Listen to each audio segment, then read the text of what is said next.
Después de la noticia, el análisis.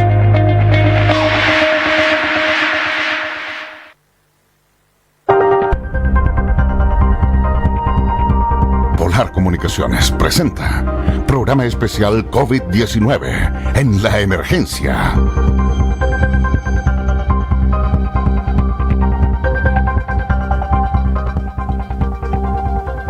Muy buenas noches a todos y todas. Le damos la más cordial bienvenida acá en las pantallas de Polar TV, Radio Polar. Saludamos a Franco en los controles. Y tenemos hoy a una invitada, doña Paula Angélica Solar Oliver, doctora en farmacología y académica e investigadora de la Universidad SEC. Muy buenas noches, Paula, ¿cómo estás? Hola, buenas noches. ¿Bien y ustedes? Todo bien por acá. Ahora, a pocos minutos ya de comenzar la cuarentena total en la ciudad de Punta Arenas debido a los recientes acontecimientos. Ya la autoridad lo informó, a las 22 horas comenzamos con la cuarentena total.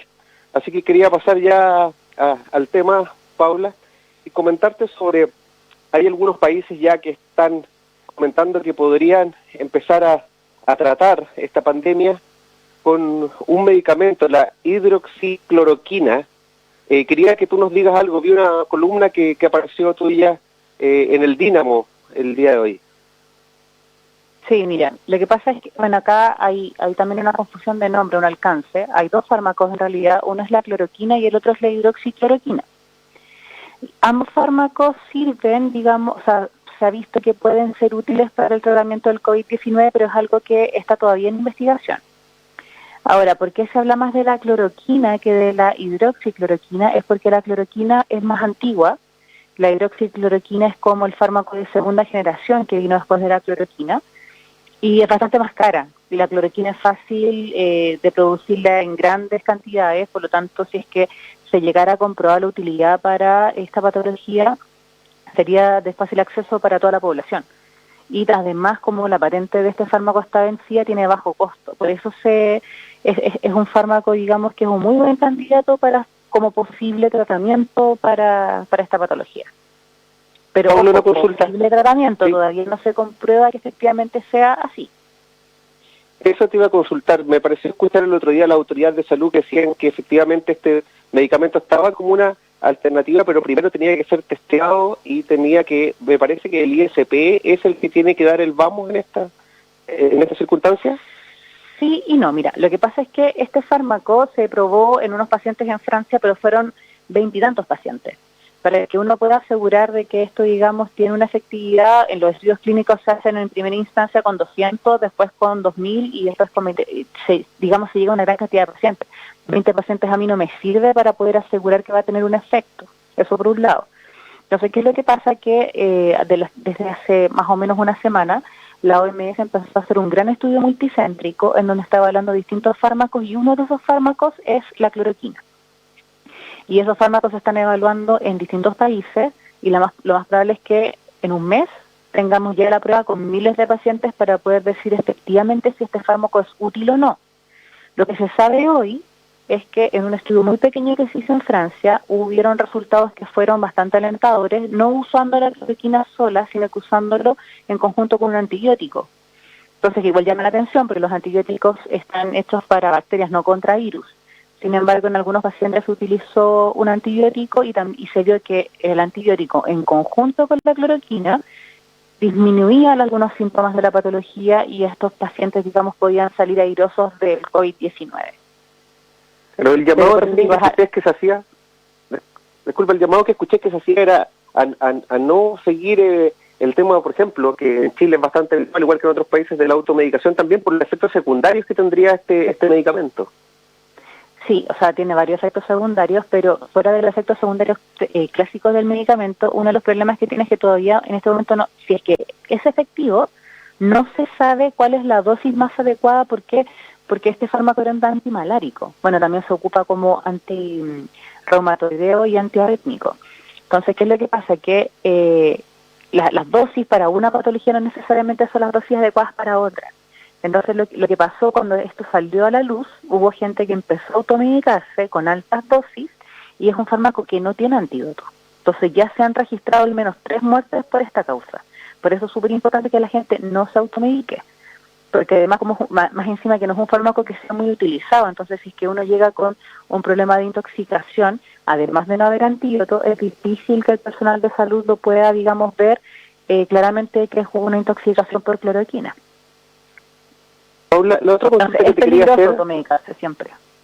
Perfecto, sí, nos dejamos entonces inmediatamente, dicho esto, la población no automedicarse hasta que efectivamente la autoridad de salud determine y en los centros hospitalarios y en los centros de salud se empiece a administrar esto. Con consulta a los mecanismos... Una cosa que acá que es súper importante, que a veces la gente tiene miedo, que dice, pucha, si es que efectivamente sale que la cloroquina es un fármaco que puede ser útil para el coronavirus, se va a agotar, ¿cierto? Entonces hay gente que dice, voy a comprar para tenerlo por si acaso. Pero y también llama a la población que esté tranquila. De hecho, la cloroquina lo puede sintetizar el Laboratorio Chile. Actualmente el Laboratorio Chile vende cloroquina. Por lo tanto, digamos, aumentar la producción no debiera ser mayor problema en el caso de que la OMS diga que efectivamente este fármaco es seguro para ser utilizado y en qué dosis es seguro para ser utilizado en contra del coronavirus. Perfecto. Con respecto ahora a los mecanismos de testeo, me comentabas tú fuera de micrófono que actualmente hay 3 en el mercado y hay que ver cómo se van a utilizar en Chile para tener una estrategia para optimizar este testeo y organizar las cuarentenas. Un poco si nos puedes explicar sobre esos mecanismos de testeo que actualmente están en el mercado. Claro, lo que pasa es que, mira, actualmente la forma de testear si un paciente es positivo o no para coronavirus es por la técnica PCR, que básicamente es una técnica que lo que hace es buscar el material genético del virus en una muestra de mucosa, que es de fondo de nariz por lo general. Entonces uno saca la mucosa y ve si es que en esa mucosa encuentra, en este caso es ARN del virus, pero se mide con DNA. Si uno encuentra finalmente material genético viral para decir si hay virus o no hay virus. Eso es lo que se hace actualmente. Pero hay distintas compañías que están sacando los famosos test rápidos que han empezado a aparecer en las noticias. Pero hay 3 tipos, o sea, realmente son 2 los tipos de test rápido que están en el mercado actualmente y hay uno que está en prueba. Los 2 que están en el mercado son unos test rápidos que son para medir anticuerpos, que son los más conocidos, de los que más se ha hablado, que lo que hace básicamente es con una muestra de sangre, que se puede sacar con un pinchazo en el dedo, uno lo pone igual que en un test de embarazo y te dice si tú tienes anticuerpos o no tienes anticuerpos contra el virus. Ahora, ¿qué significa eso? Que si es que uno recién se infectó con el virus, este test no tiene la sensibilidad para poder decírtelo, porque el cuerpo se demora una cantidad de días en específico a empezar a producir los anticuerpos contra el virus. Las publicaciones muestran que aproximadamente en el día 4 uno ya empieza, digamos, a ver cantidades medibles de anticuerpos contra este virus. Entonces, si es que tú estuviste expuesto al virus hace 1, 2 o 3 días, lo más probable es que te dé negativo a pesar de que tengas el virus. ¿Ya? Perfecto. Ahora, desde el día 10 en adelante, ya las concentraciones son lo suficientemente altas para que disminuir los falsos negativos y que este test tenga una alta sensibilidad. Pero la sensibilidad del cuarto día hasta el día 10 es como aproximadamente el 70%, y después del día 10 es sobre el 90% recién. Entonces está, digamos, esa discusión de qué tan útil es en estadios primarios de la enfermedad, cuando tú no sabes realmente si es que la persona que está expuesta se infectó o no se infectó. Los otros son test rápidos, que son test rápidos de antígeno, que lo que hacen es buscar las proteínas virales en muestras de mucosa. Y esos son los test que, digamos, han llamado más la atención, porque por lo mismo que se está ocupando el PCR, que yo puedo medir desde que yo inicio la enfermedad, desde que yo estuve expuesto, porque ve presencia del virus, no la respuesta del cuerpo. Y esos son los test rápidos de antígeno, que esos también están en el mercado. Y hay un tercer test rápido que está en Israel, lo están evaluando, que de hecho es un invento de la gente de Israel, que lo que hace es ver si es que hay o no hay presencia de COVID-19 a través de la voz. Cosa que es súper interesante porque hace de que no se gasten los kits, sino que uno tiene una máquina en donde la persona habla y me puede decir inmediatamente si esa persona tiene o no tiene la enfermedad.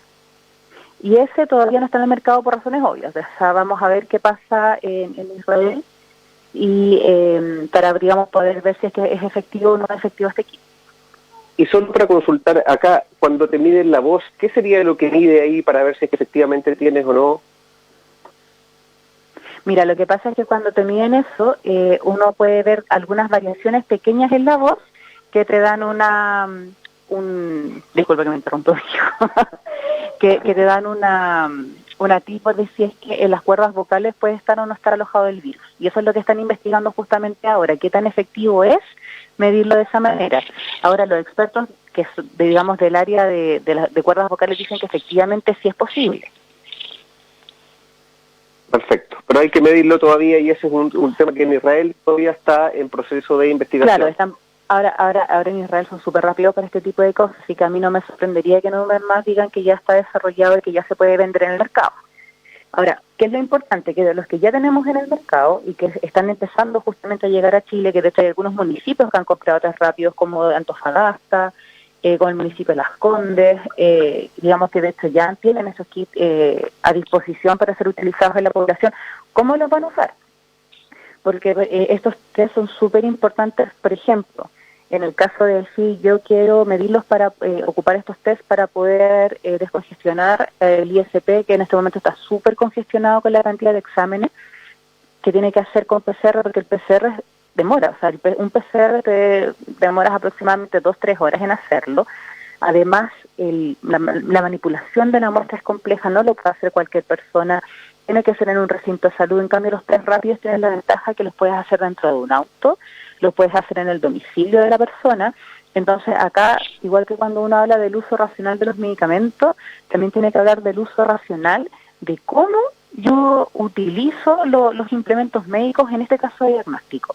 Por ejemplo, para decir, ya voy a ocupar los test, por ejemplo, de anticuerpos, no en la fase para ver cuántos tengo contagiados, sino para ver cuántas personas se han recuperado, cuántas personas mantienen alguna inmunidad, para, por ejemplo, decir si levanto o no levanto la cuarentena en la ciudad, o si levanto o no levanto una cuarentena en una municipalidad para poder hacer que la gente vuelva a trabajar, o si es que tengo una minera, por ejemplo, poder hacer un análisis de las personas que están trabajando en esa minera para poder saber si es que es necesario o no es necesario parar la obra. Porque tenemos que entender que también esta es una crisis tanto sanitaria como económica.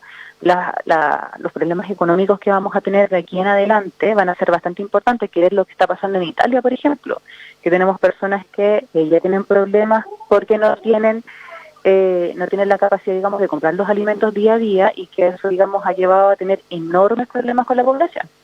Acá nosotros tenemos muchos trabajos que son de día a día, entonces tenemos también que pensar cómo manejamos la crisis sanitaria para tener la menor crisis económica posible, porque de que vamos a tener crisis económica la vamos a tener, porque mucha gente que en este momento no puede trabajar, los taxistas, la gente que hace masaje, los fonoaudiólogos que trabajan por hora, los dentistas, no solamente la gente que está vendiendo en la esquina, hay un montón de gente adicional, digamos, que uno no necesariamente tiene contemplado dentro de este grupo, que va a sufrir los embates de ese grupo en el aspecto económico. Entonces, por eso es súper importante ocupar estos kits de forma racional para asegurarse de que la parte, digamos, económica va a sufrir lo menos posible y tener la menor cantidad posible de muertes también. Porque se espera que sean Paula, sí, te quería comentar eso. Hoy día ya en Punta Arenas se vieron largas filas en notarías, en los bancos. Se comentó por ahí, salió el rumor de que era mucha gente que estaba siendo desvinculada de sus trabajos, principalmente las grandes empresas de la construcción, así que vemos cómo esto nos va a impactar directamente. Hablaba con contadores también en Puerto Natales que me decían que igual estaban tramitando una serie de finiquitos también. Entonces, es tal como tú dices, esta pandemia nos afecta en lo de la salud, que efectivamente está el gobierno ahí en este momento liderando, pero en lo económico, además del gobierno, vamos a tener que ver algunas otras formas de poder paliar esta pandemia. Con respecto al caso de Magallanes, hoy día en Punta Arenas nos encontramos en una cuarentena total a partir de aproximadamente 42 minutos más. Mi consulta es la siguiente. Tú me decías que estos testeos podrían servir, por ejemplo, para organizar las cuarentenas, ¿no es cierto?, optimizando estos testeos. ¿Cuál sería la estrategia, según tu particular punto de vista, óptima para poder después levantar una cuarentena total en una ciudad como Punta Arenas, que hoy día tiene aproximadamente 166.000 habitantes? O sea, mira, en ese caso sería súper importante hacer un muestreo de la población, pero de distintos rubros, como para poder tener, digamos, gente que se ha movido por distintos lados de la ciudad y poder ver si esas personas tienen inmunidad o no al COVID-19. ¿Por qué? Porque muchas personas que pueden tener inmunidad porque se enfermaron en algún momento y no supieron. Porque este virus tiene la particularidad de que tiene una gran cantidad de personas a las cuales infecta y que es completamente asintomático. Entonces puede ser que tú o que yo hayamos tenido coronavirus y no tenemos idea. Entonces, ¿qué es lo que hace el test del anticuerpo? El test del anticuerpo ve si es que la persona tiene o no tiene inmunidad ante ese virus. Entonces me puede salir positivo porque esa persona tiene el virus o me puede salir positiva porque esa persona lo tuvo en algún momento. Entonces, cuando yo veo que una cantidad importante de la población ya tiene inmunidad, puede ser un momento adecuado para decir, ¿saben qué? Vamos a levantar la cuarentena porque ya tenemos inmunidad suficiente y podemos reactivar la ciudad. Evidentemente que después de eso uno espera que igual sigan habiendo contagios, por dos razones. Uno, porque hay gente que evidentemente no es inmune, entonces esas personas uno puede decidir si es que son de riesgo o no son de riesgo, que mantengan un aislamiento o una cuarentena, digamos, de una población específica, o también porque se ha visto que han habido pocos casos, pero han habido casos de personas que se han reinfectado, o sea, que han tenido coronavirus, en este caso COVID-19, y que después de esa primera infección han tenido una segunda infección. Y que además es un virus que muta, no muta tan rápido como otros virus, pero sí se sabe que han habido algunas mutaciones porque se han hecho algunos experimentos en poblaciones controladas donde se ha visto que han habido pacientes que han estado enfermos en el mismo momento con dos tipos de COVID-19 diferentes. O sea, que son el mismo virus, pero que tienen una o dos bases distintas, digamos, que son que hacen, digamos, que sean diferentes siendo la misma enfermedad, son distintos isotipos finalmente del mismo virus. Eso es como uno lo llama. O sea, entonces, que habría que tener un tiene todas porcentaje... estrategias diferentes. Ya. Pero lo que te decía es que entonces habría que tener un porcentaje muy importante después de esta cuarentena o durante esta cuarentena de testeos para poder ver este tema de la inmunidad, porque me recuerdo el caso de Inglaterra cuando todo esto comenzó, que el primer ministro finalmente dice, no, si aquí nosotros en Inglaterra podemos tomar este virus, crear la inmunidad y que la gente se enferme nomás y finalmente después va a crear los anticuerpos para poder controlarlo, y finalmente se vio que eso no funcionó y finalmente tuvo que declarar la cuarentena. Incluso el mismo primer ministro Johnson apareció con COVID positivo. Claro, eso es lo que se le llama la inmunidad del rebaño. Entonces, que uno deja que cierto porcentaje de la población se enferme y que ese porcentaje de la población después de ser inmune actúa como escudo frente a las otras, es como haber vacunado un porcentaje de la población. Es algo similar. Yeah. Ahora, ¿por qué allá no funcionó? Porque no fue controlado. O sea, ahí se dejó que la gente circulara libremente y se enfermara libremente, en cambio acá estamos en procesos de cuarentena. Entonces acá el tema claramente que sería diferente, porque la idea es achatar la curva, que es lo que todo el mundo habla, de que la gente se enferme, pero se enferme no todo al mismo tiempo, sino en la mayor cantidad de tiempo posible, y si uno suma eso a que la gente vaya adquiriendo inmunidad, ahí sí es más probable poder obtener esto que se llama inmunidad del rebaño. Y además que es importante asegurarse que hay inmunidad, cierta inmunidad de la población, porque si es que tú levantas la cuarentena y tú no sabes qué porcentaje de la población es inmune, lo más probable es que tú levantas la cuarentena y al día siguiente estás empezando a tener personas que se están infectando con el virus porque salieron, digamos que estuvieron encerradas todo el momento, en ningún momento tuvieron, digamos, interacción con el virus, y si levantas la cuarentena de un día para otro a la ciudad entera, lo más probable es que en 2 semanas tengas tremendo rebrote. Y eso pasa 1, 2, 3 veces.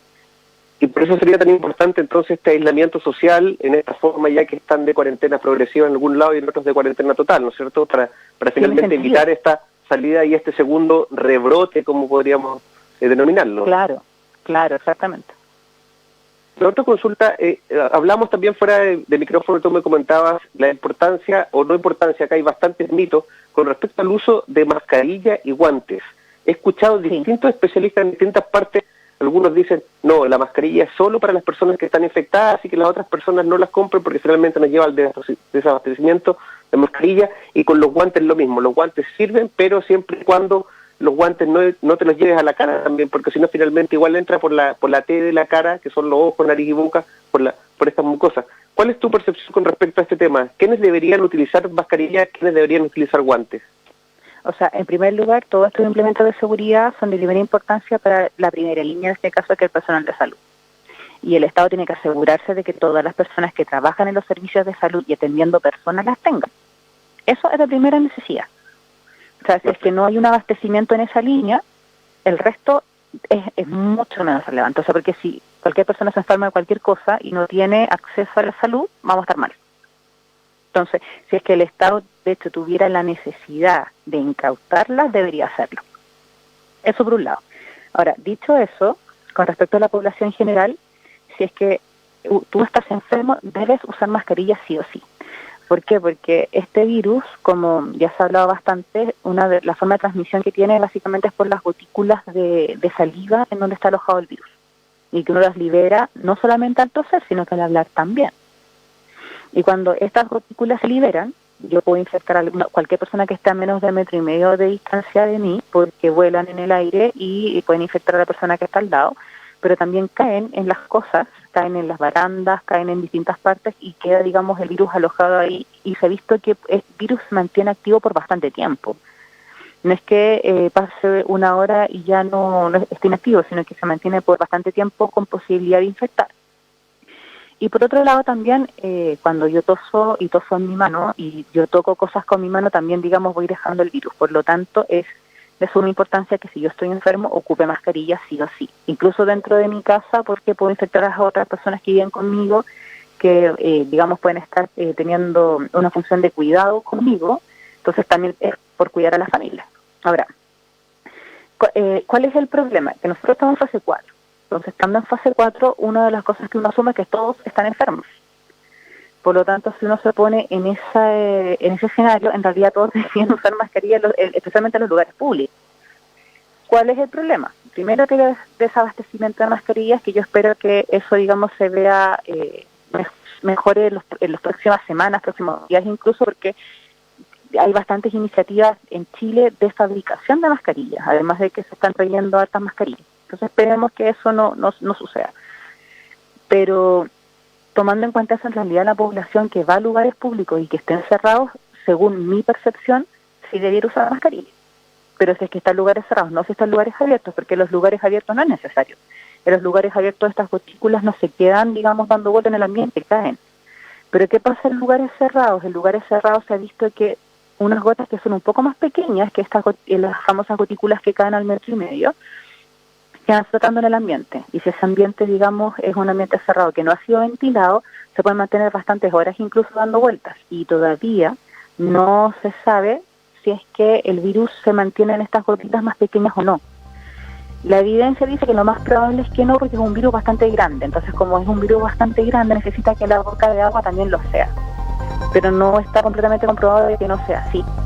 Incluso se ha visto que como se han mantenido algunos contagios a pesar de haber cuarentena, que es probable que el virus sí pueda sobrevivir en estas gotitas pequeñas que se quedan un rato dando vueltas en el ambiente cerrado.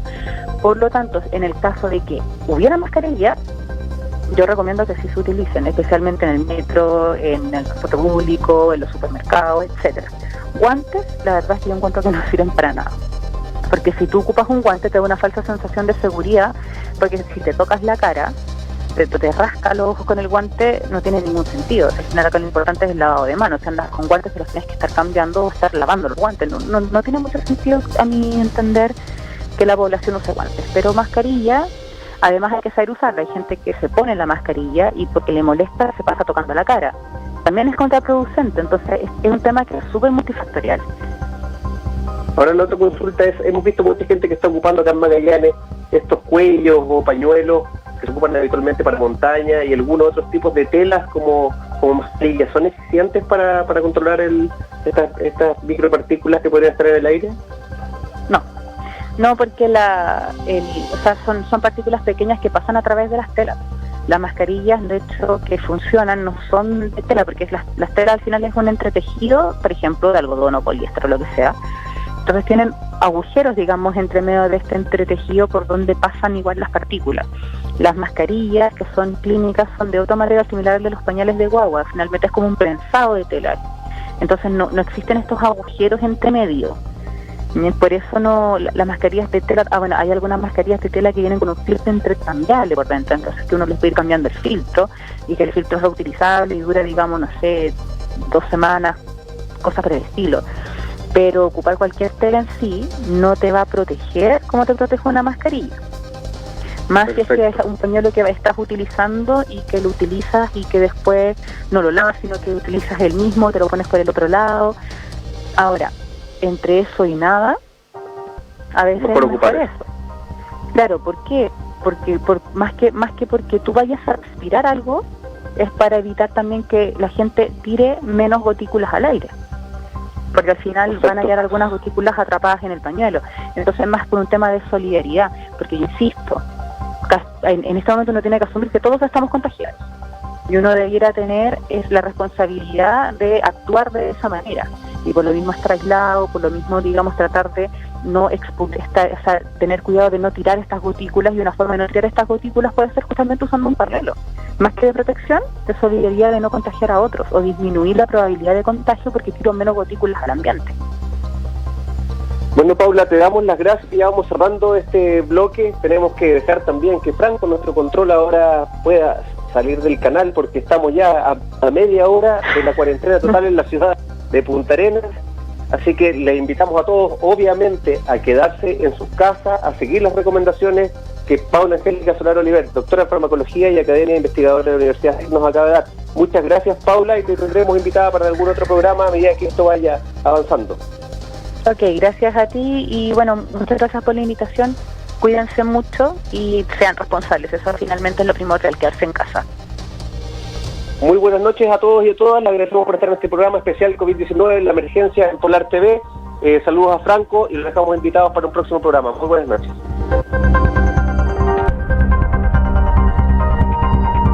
Polar Comunicaciones presentó programa especial COVID-19.